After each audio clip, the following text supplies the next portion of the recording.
What is CNTRD? Glad that you asked. CNTRD is an innovation design firm that focuses on solving problems and not symptoms.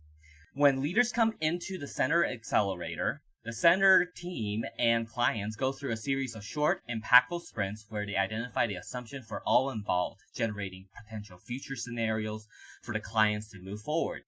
Once clients choose their own preferred future, the CNTRD Consortium gets to work. Inside CNTRD is a network of experts and consultants from all kinds of disciplines. CNTRD clients get access to some of the best and brightest in the relevant industries relative to their problems.